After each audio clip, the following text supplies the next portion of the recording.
आपका स्वागत है स्कॉलर अलाइट में। जो लोग ये वीडियो पहली बार देख रहे हैं तो उनसे रिक्वेस्ट है कि आप हमारे चैनल को सब्सक्राइब कर लीजिए और अगर आप मोबाइल से सब्सक्राइब कर रहे हैं तो बेल आइकन पर क्लिक कर दीजिए ताकि जो है आपको नोटिफिकेशन के माध्यम से सभी वीडियोस का पता चलता रहे। मैं ब्रजेश सिंह आपको एमपी पुलिस कांस्टेबल जीके और साइंस की क्विज को बता रहा हूँ, जिसके अंतर्गत मैं प्रीवियस ईयर जीके और साइंस के क्वेश्चंस को कवर करता हूँ। तो ये पार्ट 9 है जिसके अंदर मैं साइंस को और जीके को कवर करूँगा। तो चलिए पार्ट 9 स्टार्ट करते हैं। आज का पहला क्वेश्चन देखते हैं कि नदी तमसा, जिसको ताउन भी बुलाया जा सकता है, ठीक है, बुलाया जाता है, कहाँ से उत्पन्न होती है? तो देखिए ऑप्शन है आपके पास शाहपुरा, मटकई हिल्स, होशंगाबाद और सतना।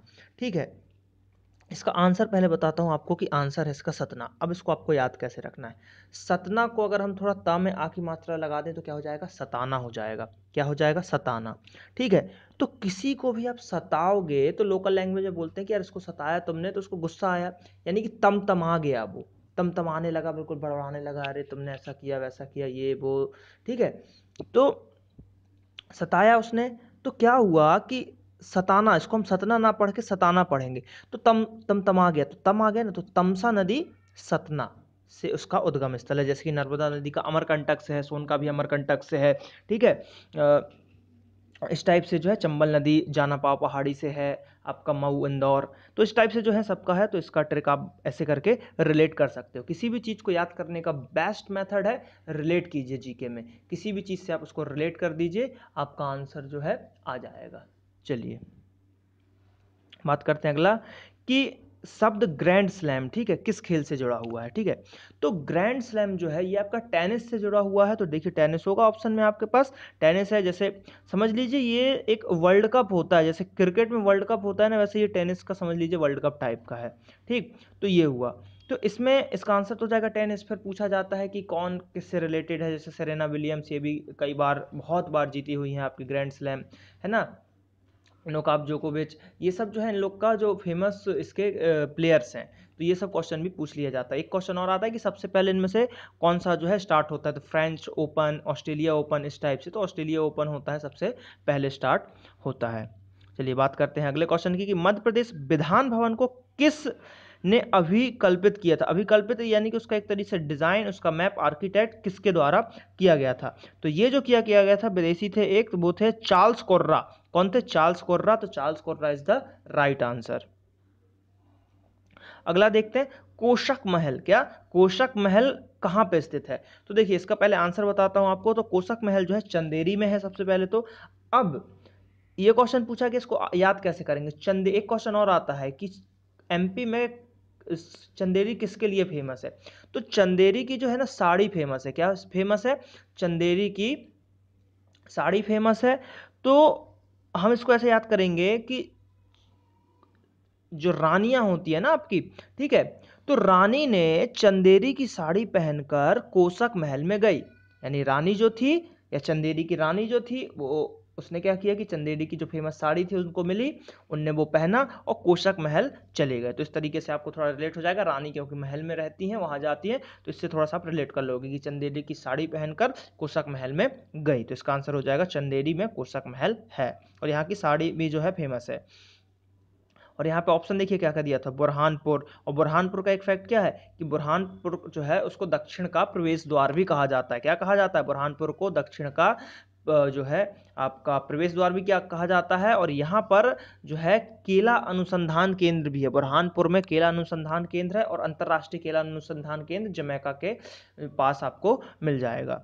चलिए बात करते हैं अगला क्वेश्चन कि सत्य हरिश्चंद्र किनके द्वारा लिखा गया था? तो सत्य हरिश्चंद्र भारतेंदु के द्वारा आपका लिखा जाने वाला है।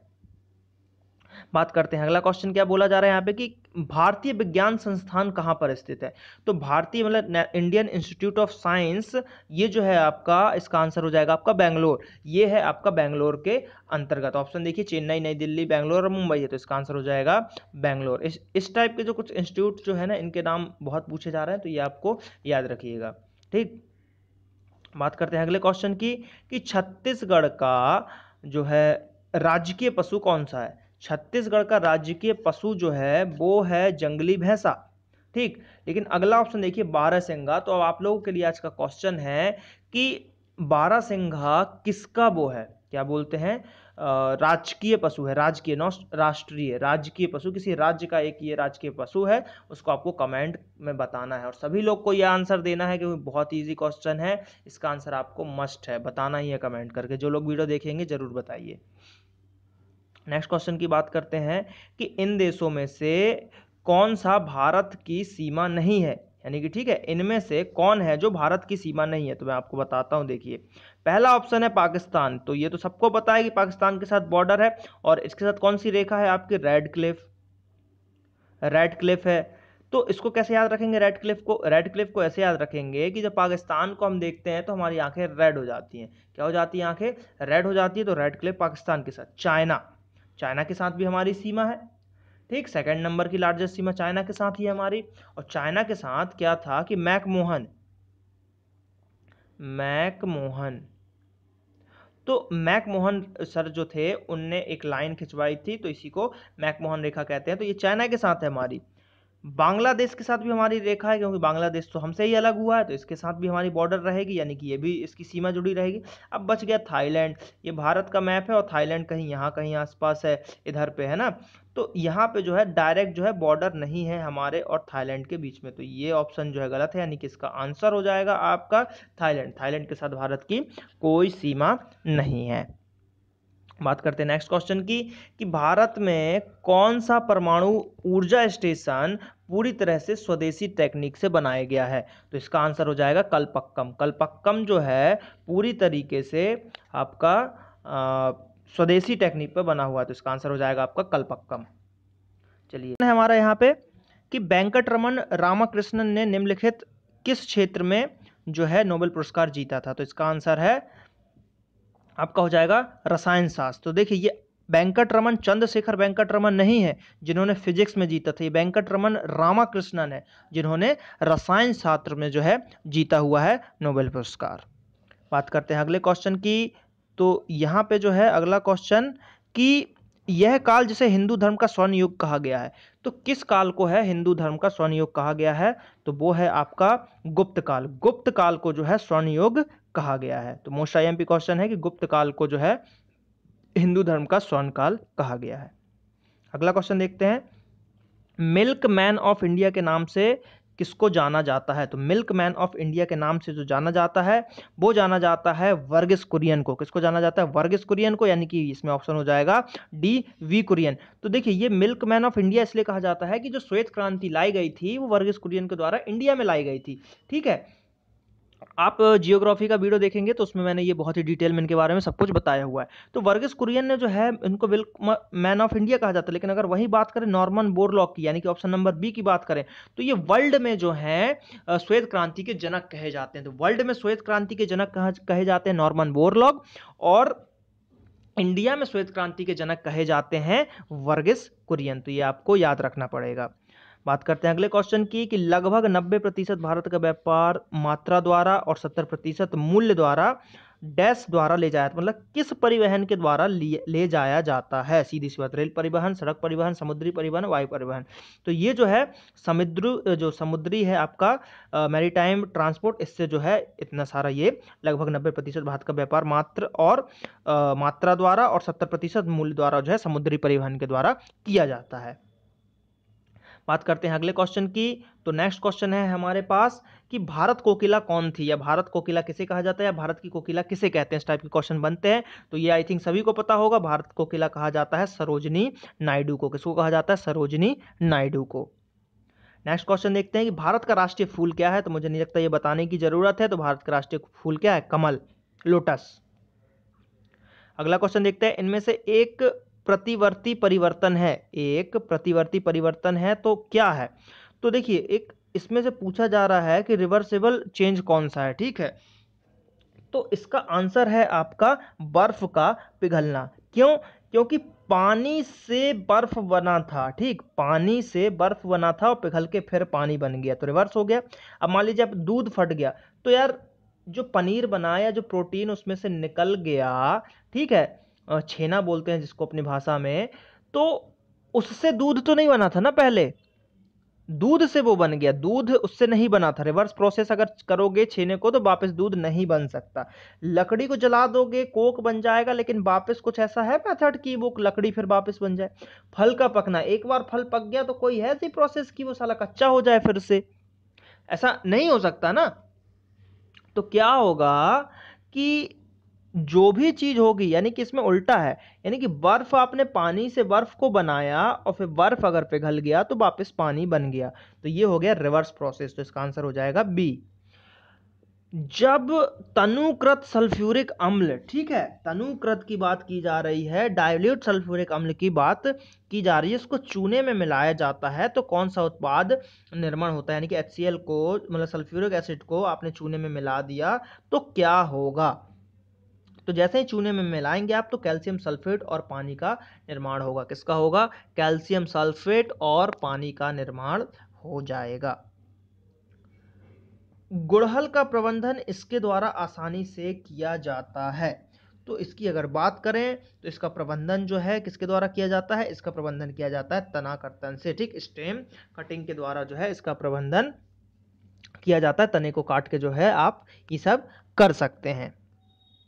बात करते हैं अगले क्वेश्चन की, ऑक्सीजन का परिवहन हमारे शरीर में कौन करता है? तो देखिए ऑक्सीजन का परिवहन जो है हमारे शरीर में करते हैं आरबीसीज, रेड ब्लड सेल। क्योंकि देखिए ऑक्सीजन वो लेते हैं तभी जो है क्रिया करके, हीमोग्लोबिन के साथ क्रिया करके हमारा खून लाल हो जाता है, तो इसलिए आरबीसीज लाल होते हैं, रेड ब्लड सेल नाम ही है इनका, और इन्हीं के द्वारा जो है पूरे शरीर में ऑक्सीजन का परिवहन किया जा रहा है। आंसर हो जाएगा ए। नेक्स्ट क्वेश्चन देखते हैं, गति की मूलभूत इकाई पूछी जा रही है, बेसिक यूनिट पूछी जा रही है गति की, तो वो होती है आपकी एसआई यूनिट में कौन सा हो जाएगा गति का? मीटर पर सेकेंड। तो मीटर पर सेकेंड इसका मूलभूत इकाई हो जाएगी। बात करते हैं अगला क्वेश्चन की, बुनसेन वर्नर की लॉ का, बुनसेन वर्नर की लॉ का सबसे गर्म भाग कौन सा होता है? ये क्वेश्चन बहुत ही फेमस क्वेश्चन है, इसको बिल्कुल कंठस्थ याद कर लीजिए, बिल्कुल याद रहेगा। अंतरम मंडल यानी कि अंदर का जोन, मिडिल मंडल यानी कि जो उसके बीच में होगा, या आउटर जोन जो बाह्यतम सबसे बाहर का होता है। तो इसका आंसर है आपका आउटर जोन। आउटर जोन जो है, आउट मोस्ट जोन, वो सबसे गर्म भाग होता है बुनसेन वर्नर की लॉ का। मोस्ट आईएमपी क्वेश्चन याद करिएगा, ये बहुत आईएमपी क्वेश्चन है। बात करते हैं अगले क्वेश्चन की, वह जीव जिसमें नाभिकीय पदार्थ और कोशिका द्रव्य के बीच नाभिकीय झिल्ली नहीं मतलब नहीं होती, वो कहलाते हैं। तो देखिए ऑप्शन दिया जा रहा है, प्रोक्रियोटिक कोशिकाएं, यूक्रियोटिक कोशिकाएं, प्रोक्रियोटियस, ठीक है, यूक्रेटियस। तो अब जो है ऊपर के दो तो कट गए क्योंकि इसमें कोशिका जोड़ दिया गया, उसने जीव का नाम पूछा है ना कि कोशिका का पूछा है। पहले इनके हम कार्य बता देते हैं आपको कि प्रोकैरियोटिक जो कोशिका होती है क्या करता है, मतलब कैसे। ये कोशिका के दो टाइप हैं, देखिए कोशिका जो है उसके दो टाइप होते हैं, पहला है ये और सेकंड है ये। तो फर्स्ट वाले की अगर हम बात करते हैं तो फर्स्ट वाले में क्या होता है कि ये जो कोशिकाएं होती हैं इसमें हिस्टोन प्रोटीन नहीं होता। हिस्टोन एक प्रोटीन है, ठीक, हिस्टोन जो है एक प्रोटीन है जो कि इन कोशिकाओं में नहीं पाया जाता, जिसके द्वारा, सुनिएगा जो मैं बता रहा हूं बहुत आईएमपी चीज बता रहा हूं, इससे अच्छे सीजीएल तक के एग्जाम में क्वेश्चन बन सकते हैं। इन कोशिकाओं में हिस्टोन प्रोटीन नहीं पाया जाता, जिसके कारण क्रोमैटिन नहीं बन पाता है। क्या नहीं बन पाता है? क्रोमैटिन नहीं बन पाता है। केवल डीएनए का सूत्र ही गुणसूत्र के रूप में पड़ा रहता है, ठीक है। यानी कि क्या होगा कि क्रोमैटिन नहीं बन पाएगा और जो है डीएनए में नहीं आ पाएगा, जिसके कारण से जो है इसमें कोई आवरण नहीं बन पाएगा, कोई झिल्ली नहीं बन पाएगी, ये सब नहीं हो पाएगा। तो इसी में पूछ रहा है ना कि नाभिकीय झिल्ली नहीं होती, तो इसमें नाभिकीय झिल्ली नहीं होगी, बनी सी बात है, नहीं बन पाएगा नाभिकीय झिल्ली, और इसमें जो है केंद्रक जो है ठीक से विकसित नहीं हो पाएगा। लेकिन बात करते हैं सेकंड की, यूक्रेटियस की बात करते हैं, यूकोरियोटिक कोशिकाएं की, यानी कि सेकंड नंबर की। तो इसमें क्या होता है कि इस कोशिका में दोहरी झिल्ली की आवरण होती है। तो ये क्वेश्चन भी बन सकता है कि इस कोशिका में दोहरी झिल्ली का आवरण होता है, तो वो हो जाएगा आपका यूकेरियोटिक, ठीक। तो इसमें क्या हो जाएगा, डबल झिल्ली रहता है। इसमें कैसा होता है कि केंद्रक से जो है घिरा रहता है, और मतलब केंद्रक को घेरे रखता है। इसमें डीएनए व हिस्टोन प्रोटीन, इसमें हिस्टोन प्रोटीन होता है, ऊपर वाले में हिस्टोन प्रोटीन नहीं था, इसमें हिस्टोन प्रोटीन है जो कि डीएनए के साथ मिलकर संयुक्त से मतलब बना होता है, और क्रोमेटिन तथा इनके दोनों के मिलने से क्रोमेटिन बन जाता है, और इसके अलावा जो है इसमें केंद्रक भी होता है और डबल झिल्ली भी होती है। लेकिन ये दोनों आंसर नहीं है, क्योंकि ये कोशिकाएं तो अब आप समझ गए होगे कि आंसर आपको क्या लगाना है। कैसे? इसने पूछा है कि जीव का नाम बताना है कि ऐसे जीव को क्या कहते हैं जिसमें नाभिकीय झिल्ली नहीं होती। तो नाभिकीय झिल्ली किसमें नहीं होती? प्रोकैरियोटिक। तो इससे रिलेटेड कौन सा आपको वर्ड लग रहा है? ये भी लग रहा है ना प्रोकैरियोटिक टाइप का कि ये होगा, तो यही उसको जो है बोला जाता है। तो इसका आंसर हो जाएगा सी। यही पूछ लेता ऐसे जीव का नाम बताइए जिसमें डबल झिल्ली पाई जाती है केंद्रक के ऊपर, या जिसमें केंद्रक भी बना होता है, जिसमें हिस्टोन प्रोटीन भी पाया जाता है। तो उसका आंसर क्या होता? उसका आंसर हो जाता यूक्रियोटियस। ठीक, तो ये आपको याद रखना है। तो ये आईएमपी क्वेश्चन था, इसलिए मैंने बहुत डिटेल में इसको आपको बता दिया। चलिए बात करते हैं अगले क्वेश्चन की। नेक्स्ट क्वेश्चन है, एक वक्र दर्पण का सबसे सामान्य उदाहरण है। वक्र दर्पण यानी कि जिसपे ऐसा कर्व बना हो, ठीक, वक्र ऐसा कर्व टाइप का बना हो, तो सामान्य उदाहरण कौन सा है इसका? तो इसका सामान्य उदाहरण गोलीय दर्पण हो जाएगा आपका। ठीक, तो इसका आंसर हो जाएगा आपका स्फेरिकल मिरर यानी कि गोलीय दर्पण। चलिए बात करते हैं अगले क्वेश्चन की कि शरीर तभी संचलन कर सके जब घर्षण बल क्या होगा। यानी कि आपको चलना है, एक ह्यूमन बीइंग है, ठीक, इसको आगे चलना है, तो क्या होगा कि जब घर्षण बल यानी कि जमीन जो है आपकी जो सतह है, यानी कि ये सरफेस है, इस पे आप चल रहे हो तो घर्षण की आवश्यकता है। तो कैसा घर्षण रहेगा कि आप चल पाओगे? ऑप्शन देखिए, लगाए गए बल के बराबर हो, लगाए गए बल से कम हो, लगाए गए बल से अधिक हो। तो देखिए क्या होगा, जब ये जो है पहला ऑप्शन देखिए लगाए गए बल के बराबर हो, अगर जितना आप फोर्स यहां से लगा रहे हो उतना ही रजिस्ट कर रहा है, तो आपको आगे बढ़ना ही नहीं देगा ये, तो कभी वहीं पे आप रह जाओगे, आगे बढ़ोगे ही नहीं। आप दम लगाओगे पीछे से भी उतना ही बल आएगा, आप आगे बढ़ोगे नहीं। सेकंड ऑप्शन को भी छोड़ते हैं, थर्ड पढ़ते हैं, लगाए गए बल से अधिक हो, आपने जितना बल लगाया उससे ज्यादा घर्षण लग रहा है, तो आप तो बढ़ ही नहीं पाओगे आगे। जैसे कोई चीज है, जैसे भारी रहती है कोई चीज, मान लीजिए कोई चीज रखी हुई है तो भारी है, उसमें घर्षण अधिक है, मतलब कोई किसी चीज में मशीन में फंसा हुआ है जिसमें घर्षण अच्छा हो, तो आप कितना भी दम लगा लो, अगर वो आपसे ज्यादा दम उसमें है तो आप उसको निकाल नहीं पाओगे। यही चीज यहाँ हो जाएगी, आपसे ज्यादा घर्षण हो जाएगा आपके बल से, तो आप आगे बढ़ नहीं पाओगे, चल नहीं पाओगे। शून्य होगा तो कोई मतलब ही नहीं है, तो भी फिसल फिसल के आप वहीं के वहीं गिरते रहोगे।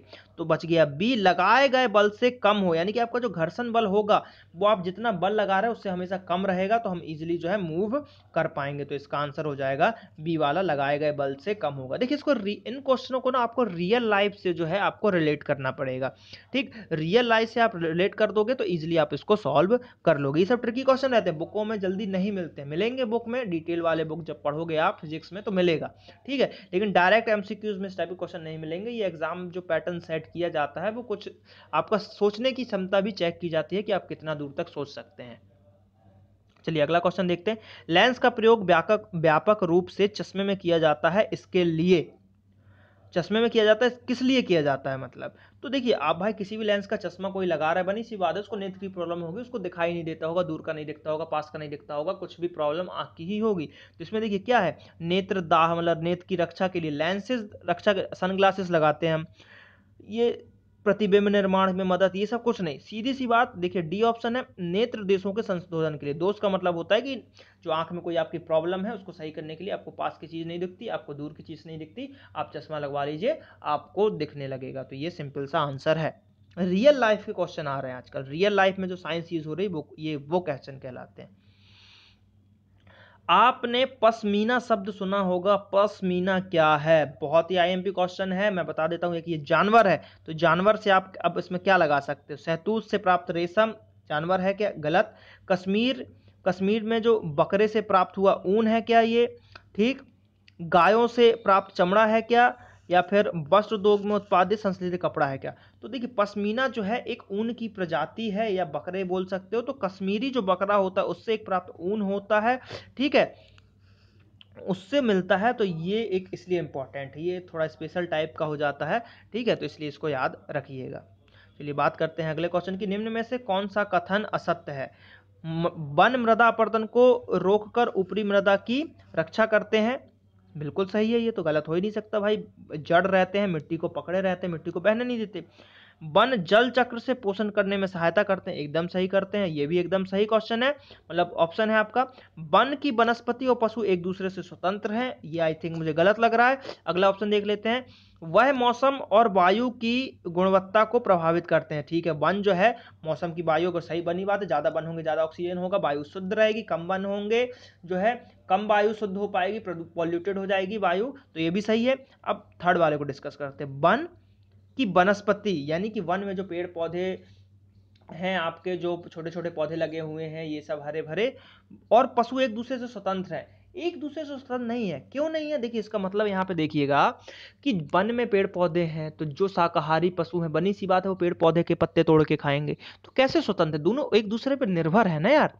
अगर पत्ता हो रहा है, फल हो रहा है, बंदर फल खाएगा, गाय भैंस चारा चढ़ेंगी, घासें खाएंगी, तो एक दूसरे पर निर्भर है ये, तो इसलिए जो है थर्ड वाला फॉल्स हो जाएगा, तो ये यहाँ पे गलत है। बात करते हैं अगले क्वेश्चन की कि दीर्घ अवधि तक जारी रहने वाला प्रबल शोर से क्या हो सकता है, यानी कि आप किसी ऐसी जगह पे काम करते हो जहां पे लाउड आवाज बहुत लंबे समय के लिए आपको सुनाई देता रहता है, तो इससे आपको क्या होगा? उच्च रक्तचाप, यस ब्लड प्रेशर हाई हो सकता है, कान के पर्दे की क्षति, वो तो बनी सी बात है, डैमेज होना ही है, तंत्रिका बोर्ड, नर्वस सिस्टम में ब्रेकडाउन हो सकता है, तो यहाँ जो है ये तीनों चीजें एक साथ हो सकती हैं, आपको उपयुक्त सभी हो सकता है। जैसे कि आपने देखा होगा जो ट्रेन ड्राइवर होते हैं उनको भी जो है उच्च ध्वनि में काम करना पड़ता है, माइंस हो गया, इन सब जगहों में जहाँ पे मतलब कुछ भी अच्छी बड़ी मशीनें काम करती हैं, तो वहाँ पे ये सब थोड़ी सी प्रॉब्लम हो सकती है आपको।